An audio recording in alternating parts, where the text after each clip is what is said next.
బీరంగూడ శ్రవణ్ సాయి కేసులో ఒక big update ఇప్పుడు నేను మీకు అందిస్తున్నాను. నిందితురాలు సిరిని ఇప్పటికే అమీన్పూర్ పోలీసులు అరెస్ట్ చేసినట్లుగా తెలుస్తోంది. సిరిని సంగారెడ్డి జైలుకు తరలించారు పోలీసులు. మరోవైపు సిరితో సహజీవనం చేస్తున్న హరిబాబుతో పాటు ఆమె కొడుకు రామును కూడా అరెస్ట్ చేసి విచారిస్తున్నారు. ఈ నెల 9న తన కూతురు శ్రీజను ప్రేమిస్తున్నాడన్న కారణంతో శ్రవణ్ సాయిని ఇంటికి పిలిచి బ్యాట్తో దారుణంగా దాడి చేసింది సిరి. ఈ దాడిలో దారుణంగా గాయపడి అక్కడికక్కడే ప్రాణాలు కోల్పోయాడు శ్రవణ్. మరోవైపు కూతురు శ్రీజపై కూడా సిరి దాడి చేసింది. శ్రీజకు చేయి విరగడంతో హాస్పిటల్లో చికిత్స అందిస్తున్న పరిస్థితి కనిపిస్తుంది. ఈ నేపథ్యంలో ఇప్పటికే సిరి తానే దాడి చేశాను అంటూ ఒప్పుకున్నట్లుగా తెలుస్తోంది. విచారణలో ఇంకా చాలా సంచలన విషయాలు బయటపడుతున్నాయి. వాళ్ళ సంబంధానికి సంబంధించి, హరిబాబు సిరి మధ్య ఉన్నటువంటి రిలేషన్కి సంబంధించి చాలా విషయాలు బయటపడుతున్నాయి. మీరు స్క్రీన్లో చూస్తున్నారు. ఈ వారి మదరు దానికి కారణమైన జ్యోతి శ్రవణ్ సాయిని ఇంటికి పిలిపించి జరిగిన డిస్కషన్లో ఆమె ఇంట్లో ఉన్న క్రికెట్ బ్యాట్తో అతనిపై దాడి చేసి అతన్ని గాయపరిచింది. ఆ టైంలో ఆమెతో పాటు ఆమె యొక్క కుమారుడు రామ్ తేజ మరియు ఆమె యొక్క భర్త హరిబాబు వీరు ముగ్గురు కలిసి అతనితో గొడవ పడడం జరిగింది. ఈ క్రమంలో ఆమె బ్యాట్తో దాడి చేయడం వల్ల అతనికి తీవ్రమైన రక్తగాయాలు కలిగినాయి. ఈ క్రమంలో అతన్ని సేవ్ చేసే క్రమంలో అతని శ్రీజ కూడా గాయాల పాలైంది. ఆవిడ కూడా head injury and other fractures జరిగినాయి. ఇప్పుడు ఆవిడ ప్రస్తుతం మన దగ్గరలోనే హాస్పిటల్లో ట్రీట్మెంట్ తీసుకుంటుంది. ఇట్టి కేసు విచారణలో వీరి ముగ్గురి ఇన్వాల్వ్మెంట్ ఉంది అని నిర్ధారించుకొని వీరి ముగ్గురిని ఈరోజు అరెస్ట్ చేసి రిమాండ్కి తరలించడం జరుగుతుంది. 9వ ఇప్పటికే వారి ముగ్గురిని అరెస్ట్ చేశారు. విచారణకి ఆదేశించినట్లుగా తెలుస్తోంది. విచారణ చేస్తున్నారు. ఒప్పుకున్నట్లుగా తెలుస్తోంది. సిరి తానే ఈ దాడి చేశాను, కావాలని ఈ దాడి చేశాను అంటూ ఒప్పుకున్నట్లుగా తెలుస్తోంది. అలాగే తనతో సహజీవనం చేస్తున్నటువంటి వ్యక్తిని, అలాగే వాళ్ళ సోదరుడు, వీళ్ళందరినీ కూడా అదుపులోకి తీసుకున్నట్లుగా సమాచారం అందుతుంది. మరోవైపు you can see on screen, ఒకసారి కొంచెం ఆ విజువల్ పెద్దగా చూద్దాం మనం. పెద్ద ఎత్తున విద్యార్థులు రోడ్లెక్కారు. ఆ యువకుడి ప్రాణాలు తీశారు, అతనికి న్యాయం జరగాలంటూ కోరుతున్నారు. ప్రేమిస్తే ఎలా ప్రాణాలు తీస్తారు మీరు, ఆ హక్కు మీకు ఎవరిచ్చారు అంటూ అక్కడ నినాదాలు చేస్తున్నారు. వాళ్ళకి కఠిన శిక్ష పడాలి అంటూ వారు డిమాండ్ చేస్తున్నారు. ఒక్కసారి just listen to those slogans. ఒకసారి వినండి ఏమంటున్నారో విద్యార్థులు, ఏం డిమాండ్ చేస్తున్నారో ఒకసారి వాళ్ళ మాటలోనే చూద్దాం.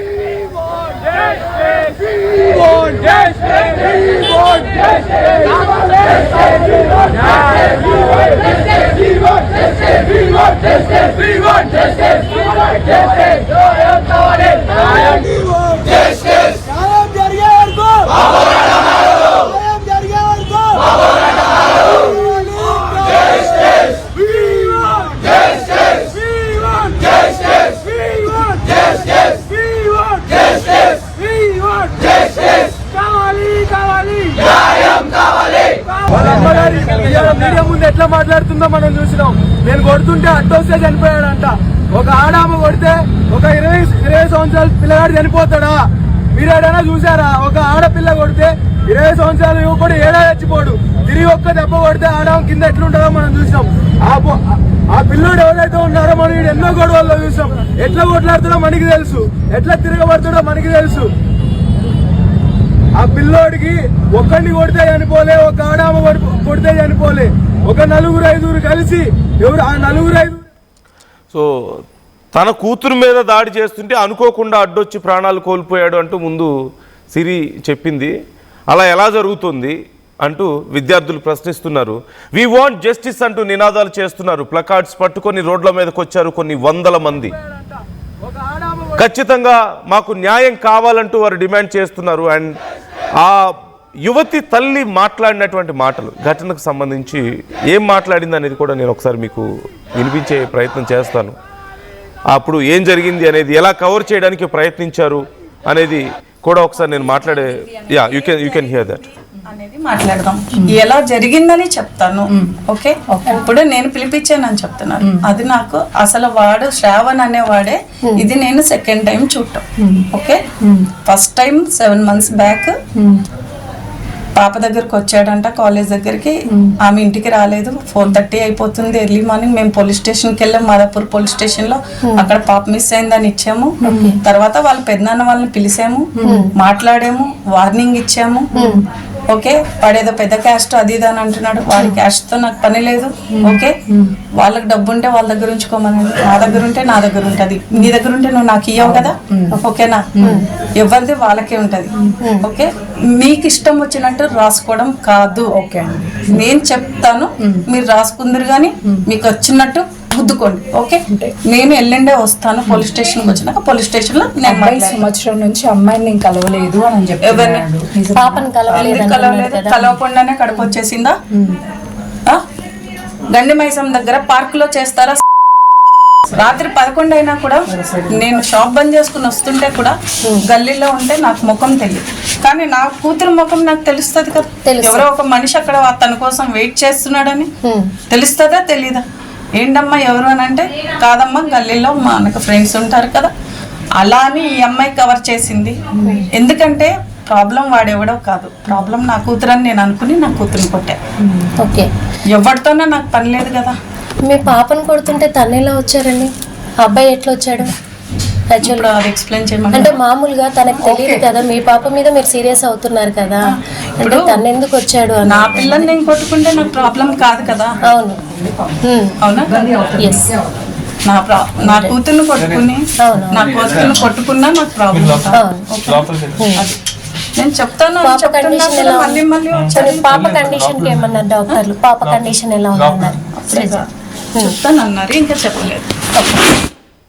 మా ప్రతినిధి నిర్మలతో మాట్లాడినటువంటి మాటలు మీరు విన్నారు. ఆ యువతి తల్లి, నా కూతురు నేను కొట్టుకుంటున్నాను అంతే తప్ప అతనితో నాకేం సంబంధం అని చెప్పేసి మాట్లాడుతున్నారు.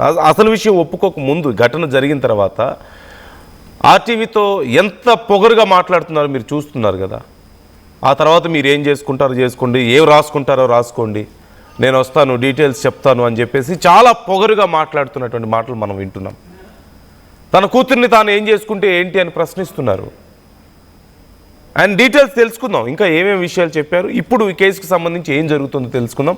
నిర్మల, మీరు మాట్లాడారు డైరెక్ట్గా, మీతో కూడా ఆ యువతి తల్లి మాట్లాడారు. చాలా పొగరుగా సమాధానం చెప్తున్నటువంటి పరిస్థితి అక్కడ మనకు కనిపిస్తోంది.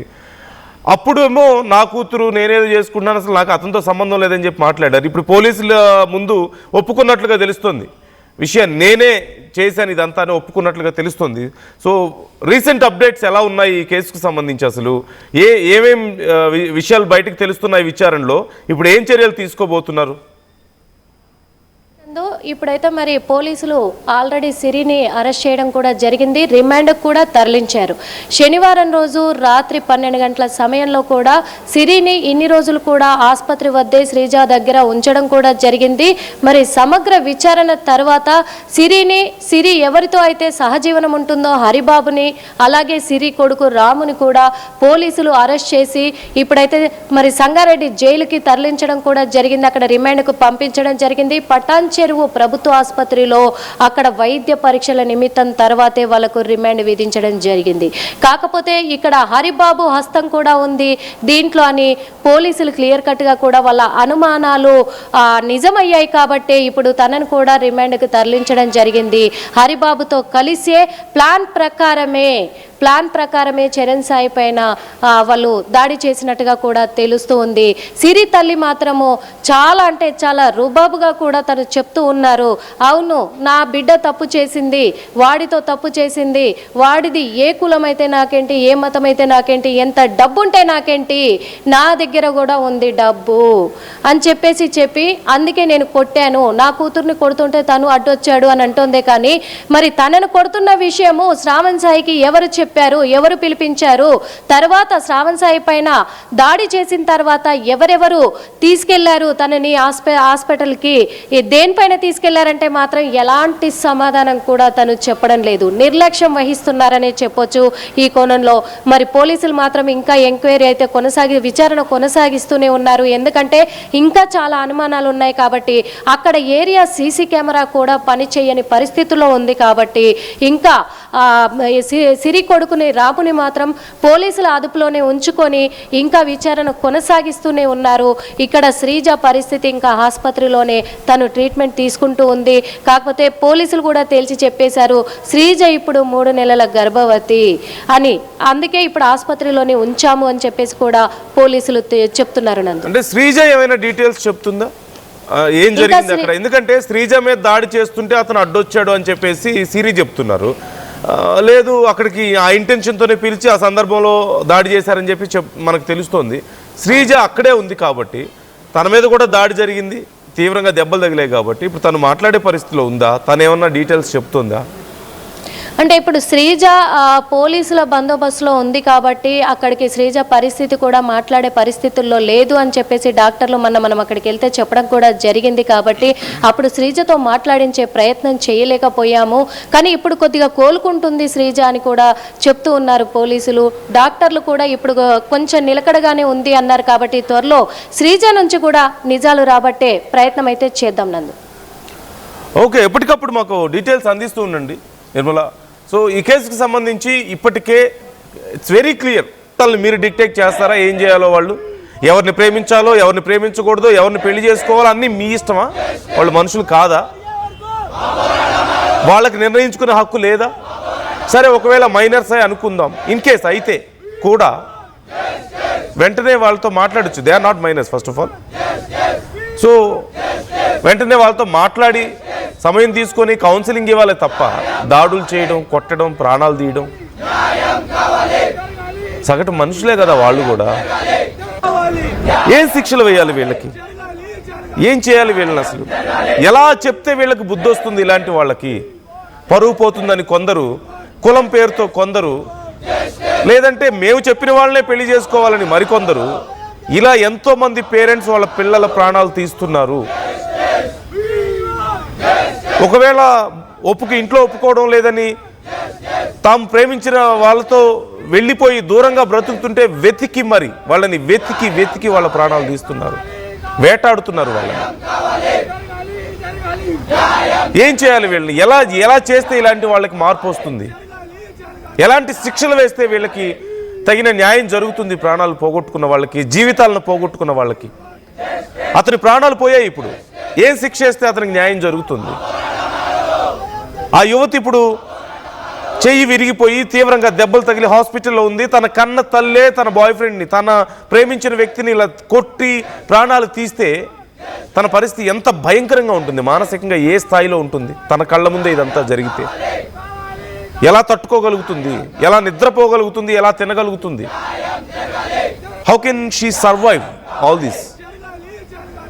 చాలామంది కామెంట్ చేస్తున్నారు,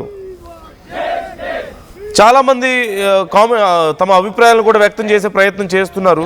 CCI 2002 త్వరగా డీటెయిల్స్ అందించండి అంటున్నారు. We're trying for that. We're trying to get more details about this. విచారణ జరుగుతుంది అండ్ శ్రీజాకి ఎలా ఉంది అనేది కూడా మేము కనుక్కునే ప్రయత్నం చేస్తున్నాం. మరోవైపు భాను సంపత్ కామెంట్ చేస్తున్నారు, టోటల్ ఫ్యామిలీని ఉరి తీయండి, సైకో ఫ్యామిలీ, మళ్ళీ ఎవరినైనా ఇలాగే చేస్తారు, వాళ్ళు రాక్షసులు, పాపం ఆ అబ్బాయి అంటూ కామెంట్ చేస్తున్నారు. ఖచ్చితంగా ఆ అబ్బాయి పాపమే, కానీ ఏం చర్యలు తీసుకోవాలి చూద్దాం. చట్టం ఏం చర్యలు తీసుకుంటుందో, పోలీసులు ఏం చర్యలు తీసుకుంటారో. బట్ పబ్లిక్ నుంచి కూడా కొన్నిసార్లు డిమాండ్స్ వస్తూ ఉంటాయి, ఇలా చేయండి అలా చేయండి అని చెప్పేసి. ఆ సందర్భాల్లో కొన్ని రకాలుగా ఆ కేసులు ఎటువైపు టర్న్ అవుతున్నాయో మనం చూస్తున్నాం. But beyond law we should not expect, we should not demand. కాకపోతే వీ నీడ్ సమ్ సొల్యూషన్ ఇలాంటి విషయాల్లో. So try to comment your opinions, ఏం చేయాలి అనేది. మరొకసారి ఆ యువతి తల్లి ఆర్టీవీతో మాట్లాడినటువంటి సంభాషణ ఎలా ఉందో ఒకసారి మీరు చూడండి, ఏం మాట్లాడుతుందో మీరే చూడండి. అనేది మాట్లాడదాం. ఎలా జరిగిందని చెప్తాను. ఓకే, ఇప్పుడు నేను పిలిపించానని చెప్తున్నాను. అది నాకు అసలు వాడు శ్రావణ్ అనేవాడే. ఇది నేను సెకండ్ టైం చూడటం. Okay, first time 7 months back పాప దగ్గరకు వచ్చాడంట, కాలేజ్ దగ్గరికి. ఆమె ఇంటికి రాలేదు. 4:30 అయిపోతుంది, ఎర్లీ మార్నింగ్. మేము పోలీస్ స్టేషన్కి వెళ్ళాము, మాదాపూర్ పోలీస్ స్టేషన్ లో. అక్కడ పాప మిస్ అయిందని ఇచ్చాము. తర్వాత వాళ్ళ పెద్దనాన్న వాళ్ళని పిలిచాము, మాట్లాడాము, వార్నింగ్ ఇచ్చాము. ఓకే, వాడేదో పెద్ద క్యాస్ట్ అది ఇది అని అంటున్నాడు. వాడి క్యాస్ట్ తో నాకు పని లేదు. ఓకే, వాళ్ళకి డబ్బు ఉంటే వాళ్ళ దగ్గర ఉంచుకోమనండి, నా దగ్గర ఉంటే నా దగ్గర ఉంటది. నీ దగ్గర ఉంటే నువ్వు నాకు ఇయ్యవు కదా. ఓకేనా, ఎవరిది వాళ్ళకే ఉంటది. ఓకే, మీకు ఇష్టం వచ్చినట్టు రాసుకోవడం కాదు. ఓకే, నేను చెప్తాను, మీరు రాసుకుందరు కానీ మీకు వచ్చినట్టు గుద్దుకోండి. ఓకే, నేను ఎల్లుండే వస్తాను పోలీస్ స్టేషన్కి. వచ్చినాక పోలీస్ స్టేషన్ లో నేను అబ్బాయి సంవత్సరం నుంచి అమ్మాయిని నేను కలవలేదు అని చెప్పి ఎవరిని పాపను కలవలేదు. కలవకుండానే కడుపు వచ్చేసిందా? గండి మైసం దగ్గర పార్క్ లో చేస్తారా? రాత్రి 11 అయినా కూడా నేను షాప్ బంద్ చేసుకుని వస్తుంటే కూడా గల్లీలో ఉంటే నాకు ముఖం తెలియదు, కానీ నా కూతురు ముఖం నాకు తెలుస్తుంది కదా. ఎవరో ఒక మనిషి అక్కడ తన కోసం వెయిట్ చేస్తున్నాడని తెలుస్తుందా తెలీదా? ఏంటమ్మా ఎవరు అని అంటే, కాదమ్మా గల్లీలో మనకు ఫ్రెండ్స్ ఉంటారు కదా. అలా అని ఈ అమ్మాయి కవర్ చేసింది. ఎందుకంటే ప్రాబ్లం వాడెవడో కాదు, ప్రాబ్లం నా కూతురు అని నేను అనుకుని నా కూతురుని కొట్టా. ఓకే, ఎవరితోనే నాకు పని లేదు కదా. మీ పాపను కొడుతుంటే తను ఎలా వచ్చారండి? అబ్బాయి ఎట్లా వచ్చాడు? ఇప్పుడు అది ఎక్స్ప్లెయిన్ చేయమని. అంటే మామూలుగా తనకు తెలియదు కదా, మీ పాప మీద మీరు సీరియస్ అవుతున్నారు కదా, అంటే తను ఎందుకు వచ్చాడు అని. నా పిల్లని నేను కొట్టుకుంటే నాకు ప్రాబ్లం కాదు కదా. అవును, అవునా?